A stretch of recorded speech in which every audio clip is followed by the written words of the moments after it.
Psychology പഠിക്കണേ മുന്നേ ഞാൻ വിചാരിച്ചുകൊണ്ടിരുന്നത് മൈൻഡ് റീഡ് ചെയ്യാൻ പറ്റുമെന്നാണ്. ഞാൻ 9th സൈക്കോളജി പഠിക്കണമെന്ന് വിചാരിച്ചത്. ആ ഒരു ഉദ്ദേശത്തിന്റെ പുറത്താണ് ഞാൻ സൈക്കോളജി എടുത്തത്. പക്ഷെ അവിടെ എത്തിക്കഴിഞ്ഞപ്പോഴാണ് എനിക്ക് മനസ്സിലായത് മൈൻഡ് റീഡിംഗ് ഒന്നും സൈക്കോളജിയിൽ ഇല്ല എന്നുള്ളൊരു സാധനം.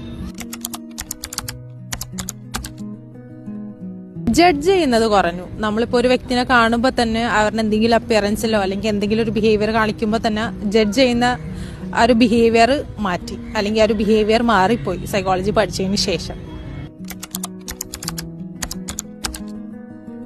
ഞാൻ നേരത്തെ പറഞ്ഞ പോലെ തന്നെ ഞാൻ 9th പഠിക്കുമ്പോൾ മുതൽ എൻ്റെ തന്നെ പ്രോബ്ലംസ് ഫിക്സ് ചെയ്യാൻ വേണ്ടിയിട്ടും ഒരുപാട് പേര് എൻ്റെ അടുത്ത് പ്രശ്നങ്ങൾ പറയുന്നത് കേട്ടപ്പോൾ ഒക്കെ അവരെ ഹാപ്പിയാക്കാൻ വേണ്ടിയിട്ടൊക്കെയാണ് ഞാൻ സൈക്കോളജി പഠിക്കണമെന്ന് വിചാരിച്ചത്.